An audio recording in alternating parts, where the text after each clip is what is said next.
देश की राजनीति इस समय गरमाई हुई है। गरमाई हुई है, काफी गरमाई हुई है। संसद से लेकर सड़कों तक एक ही चीज पे बात हो रही है, वोट चोरी।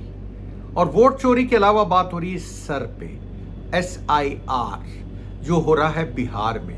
दो चीजों पे संसद से लेकर सड़कों तक विपक्ष ने इसको एक बहुत बड़ा मुद्दा बना रखा है। और वोट चोरी जो राहुल गांधी ने एक वर्ड कॉइन करा है या वर्ड निकाला है या चीज निकाली है, वो सोशल मीडिया पे एक तरह से वायरल हो गया है। इन सब के बीच राजस्थान की एक कॉन्स्टिट्यूएंसी को लेके, लोकसभा कॉन्स्टिट्यूएंसी को लेके एक बार फिर से बात उठने लगी है जब से वोट चोरी की बात उठी है। आइए उसी पे आज बात करते हैं और जानने की कोशिश करते हैं आखिर मुद्दा है क्या और क्यों बात उठी है। इसी पे बात करते हैं अगले चंद मिनटों में। मैं हूं अनिल शर्मा, आप लोग देख रहे हैं सत्य हिंदी। आप लोगों का बहुत बहुत स्वागत इस प्लेटफॉर्म पे। आखिर मैं किस सीट की बात कर रहा हूं और क्यों कर रहा हूं इस टाइम पे।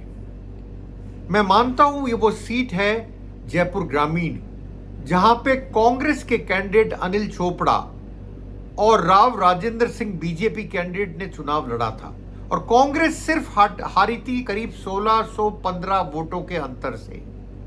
कांग्रेस के कई, उस टाइम पे भी उन्होंने आवाज उठाई थी इसके अगेंस्ट में, उनकी कई डिमांड थी, उनकी कई मांगे थी, पर शायद इलेक्शन कमीशन के कानों तक उसकी जू नहीं रही। और इसीलिए मुझे लगता है कि कई शंका पैदा होती है लोगों के दिमाग में, क्या अनिल चोपड़ा चुनाव जीत गए थे? क्या अनिल चोपड़ा इस पोजीशन में थे कि वो चुनाव जीतते हुए नजर आ रहे थे? कि आखिर है क्या सच्चाई? देखिए, हम कुछ जानने की कोशिश करते हैं। टोटल मिला के करीब 8 जगह पड़ती हैं इस कॉन्स्टिट्यूएंसी के अंदर। 8 में से 6 पे अनिल चोपड़ा आगे थे, आगे, काफी आगे थे। 2 कॉन्स्टिट्यूएंसीज ऐसी थी जहां पे वो पीछे थे। इसके साथ में पोस्टल बैलेट में भी वो काफी आगे थे। आप मान के चलिएगा, पोस्टल बैलेट में भी आगे थे, 6 जगहों पे भी आगे थे और 2 जगहों पे वो पीछे थे। टोटल वोटों का अंतर सिर्फ 1615। डिमांड कांग्रेस की तरफ से उसी वक्त हुई थी वोट रिकाउंटिंग की, जिसको कांग्रेस कहती है, कांग्रेस का क्लेम है, नहीं माना गया। दूसरी हुई थी करीब 2738, ये कांग्रेस का फिगर है, 2738 डाक मत पत्रों का को खारिज कर दिया गया, जिसकी वजह से खारिज करने का रीजन भी नहीं दिया गया। कांग्रेस ये कहती है कि खारिज करने का रीजन भी नहीं दिया गया और उनके सामने बैठ के उनको काउंट भी नहीं किया गया। तो क्या ये शंका पैदा नहीं करेगा? मैं बोलूंगा ये शंका जरूर पैदा करता है। और अनिल चोपड़ा को इसके अंदर मैं मानता हूं कहीं ना कहीं थोड़ा बहुत तो चोट लगी होगी कि उनकी मांगे नहीं मानी गई, जो कि एक तरह से वाजिब मांगे थी और उनको ये मुद्दा उठाना सही था। इसीलिए मैं आपको बोलूं, अभी कुछ दिन पहले सचिन पायलट ने एक चीज बोली जो मैं आप लोगों को बताना चाहता हूं और वो काफी मायने रखती है। उन्होंने फिर से जयपुर ग्रामीण सीट का मुद्दा उठाया जब से वोट चोरी का मामला सुर्खियों में आया है। तब उन्होंने वोट जयपुर ग्रामीण की सीट का मुद्दा भी उठाया और कहा कि जयपुर ग्रामीण सीट में करीब 1600 वोटों का अंतर रहा। कई वोटों को खारिज किया, रीजन पता नहीं, उनके हिसाब से भी रीजन पता नहीं, रिकाउंटिंग की नहीं और पोस्टल बैलेट को रिजेक्ट किया गया। ये क्या शंका पैदा नहीं करता? इलेक्शन कमीशन आखिर कर क्या रहा है? चुनाव आयोग आखिर कर क्या रहा है? ये तो पता लगे, ये तो पता ही नहीं लग रहा। इसीलिए अनिल चोपड़ा जो हैं वो कोर्ट पहुंचे थे, इसीलिए जाना पड़ा, क्योंकि ये चुनाव पूरा शंकाओं के घेरे में घिर चुका है। और अनिल चोपड़ा की जो परफॉर्मेंस थी, मैं बोलूंगा अगर आप रिजल्ट देखें तो काफी अच्छी थी। 8 में से 6 जगह लीड कर रहे थे, 2 जगह पीछे हुए हैं सिर्फ वो। 9वीं जगह पोस्टल बैलेट, वहां पे भी वो लीड कर रहे थे।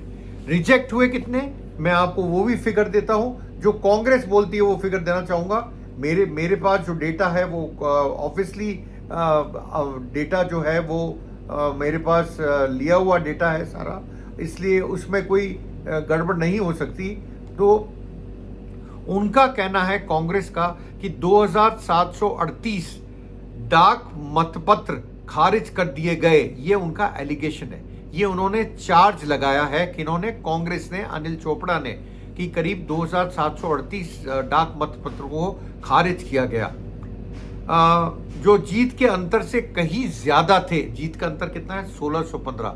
डाक मतपत्र कितने रिजेक्ट हुए? 2738। ये कितना अंतर है? ऑब्वियसली आप देखेंगे तो अंतर ज्यादा कहां है डाक मतपत्र खारिज करने का, इतना तो उनका जीत में भी अंतर नहीं था। ये चीज नोटिस कीजिएगा जो वो बोल रहे हैं अनिल चोपड़ा और उनके साथी। इसके साथ में उनका कहना ये है कि हमने इतना कुछ करा, पर इन सब के बावजूद हमने हल्ला मचाया, हमने रिकाउंटिंग की बात करी, हमने डाक मतपत्र खारिज क्यों करे गए उसका रीजन जानने की कोशिश की, हमें कुछ नहीं पता बताया गया। अब तक सरकार या चुनाव आयोग ने किसी भी तरह का उनको ठोस कार्रवाई नहीं की जो वो चाहते थे, कांग्रेस चाहती थी, वो ठोस कार्रवाई नहीं की गई। और चुप्पी भी कई बार बहुत कुछ कह देती है, ये मान के चलिएगा, चुप्पी भी कई बार बहुत कुछ कह देती है। जब जीत का अंतर 1615 वोट हो और खारिज डाक मत 2738 हो, किसके हिसाब से? कांग्रेस के हिसाब से 2738 हो, तो सवाल पूछना लोकतंत्र की जिम्मेदारी बनती है, बिल्कुल बनती है। सवाल रहना चाहिए, जवाब भले ही देर से मिले, सवाल उठाते रहिए, जवाब भले ही देर से मिले। ये एक मुद्दा है राजस्थान का जो एकदम से सुर्खियों में आया जब से वोट चोरी और SIR के बारे में बात उठनी शुरू हुई, तब ये मुद्दा उठा। और आप देखिए इस मुद्दे के अंदर सिर्फ 1615 वोटों का अंतर था, ना तो रिकाउंटिंग के लिए माना ये कांग्रेस का चार्ज है, ना उन्होंने डाक मतपत्र जो खारिज किए वो 2738 थे, किसके हिसाब से? कांग्रेस के हिसाब से, जो जीत के अंतर से बड़ा नंबर था उसके बारे में बात करी। तो आप मान के चलिए कि अभी जो कांग्रेस की कांग्रेस जिस प्लेटफॉर्म पे बैठी है, शंका तो अपने आप ही कांग्रेस में पैदा होगी या नहीं होगी? कमेंट बॉक्स में जरूर बताइएगा। मुझे लगता है कि शंका जरूर पैदा होगी लोगों के दिमाग में, खास तौर से अनिल चोपड़ा, उनके समर्थकों के दिमाग में, कि ये हुआ क्या और ये कैसे हुआ, क्यों हमारी बात नहीं सुनी जा रही, क्यों हमें जवाब नहीं दिया जा रहा चुनाव आयोग द्वारा, सरकार द्वारा, क्यों हमारे को पूरा का पूरा बताया नहीं जा रहा, वरना रिजल्ट कुछ और होता।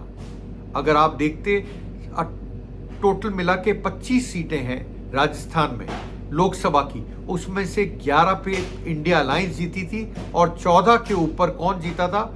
14 के ऊपर जीते थे आपके बीजेपी। अगर ये रिजल्ट चेंज होता तो ये 12-13 हो जाता। पर फॉर्मली जो अनाउंस हुआ था रिजल्ट इलेक्शन कमीशन के द्वारा, वो जीत उन्होंने दिखाई है किसकी? बीजेपी की, राव राजेंद्र सिंह की। क्या होगा क्या नहीं होगा, सच्चाई क्या है, ये तो हम नहीं जान सकते, क्योंकि ये तो इलेक्शन कमीशन या कोर्ट ही बता सकता है सच्चाई क्या है। पर शंका जरूर पैदा होती है, दिमाग की घंटी जरूर बजती है, ये मैं आपको जरूर बोलना चाहूंगा, दिमाग की घंटी जरूर बढ़ती है। सचिन पायलट ने इस पे काफी कुछ बोला भी है, आपको पता होगा, और उन्होंने वोट चोरी के ऊपर काफी कुछ कहा है। और जो एक तरह से बड़ा हमला बोलते उन्होंने कहा है, देश में लाखों वोटों में धांधली हुई है। पायलट का, सचिन पायलट जो कि प्रदेश के पूर्व मुख्यमंत्री, उप मुख्यमंत्री हैं, प्रदेश के पूर्व उप मुख्यमंत्री और कांग्रेस के एक दिग्गज नेता हैं, उन्होंने ये कहा है, अभी बड़ा हमला बोला है बीजेपी पे, और उन्होंने कहा है कि देश में लाखों वोटों में धांधली हुई है। पायलट का कहना कि निर्वाचन आयोग को निष्पक्षता से काम करना चाहिए, लेकिन भाजपा आयोग की प्रवक्ता बनती नजर आ रही है। मीडिया से बात करते हुए उन्होंने कहा कि फर्जी आंकड़े सबके सामने हैं, वोटर लिस्ट में गड़बड़ी साफ दिख रही है। पूरे देश की बात करें, देखिएगा, समझिएगा, ये सिर्फ एक जगह की बात नहीं कर रहे, पूरे देश की बात कर रहे हैं। वोटर लिस्ट में गड़बड़ी साफ दिख रही है। सवाल ये है, आखिर क्या छुपाया जा रहा है? लाखों वोट या डुप्लीकेट हैं या किसी और नाम से दर्ज हैं? ऐसे में चुनाव की निष्पक्षता पर सवाल उठना लाजमी है। इसी चीज को लेके ये भी लाजमी है जो राजस्थान की जयपुर ग्रामीण सीट पे हुआ, सवाल उठना लाजमी है, क्योंकि अंतर बहुत कम था। अगर आप रिकाउंटिंग नहीं करोगे या डाक मत पत्रों को, जो कि कांग्रेस के हिसाब से काफी ज्यादा हैं, उनकी तरफ नहीं देखोगे तो ये सवाल जो खारिज किए आपने, ये सवाल उठना लाजमी रहेगा। यही मैं आपसे कहना चाहता हूं। और ये भी आपको बताना चाहता हूं, जो 8 जगह थी उसमें से झोटवाड़ा, फुलेरा, ये 2 जगह थी जहां पर उन्होंने, बीजेपी ने लीड करा था। बाकी सब जगहों पे बीजेपी पीछे रही थी जयपुर ग्रामीण सीट पे। आप लोगों का बहुत बहुत धन्यवाद मेरे से जुड़ने के लिए। मिलता हूं जल्द अपने नए वीडियो के साथ। तब तक यूं ही देखते रहिए, लाइक करिए, सब्सक्राइब कीजिए सत्य हिंदी को। आपका बहुत बहुत शुक्रिया।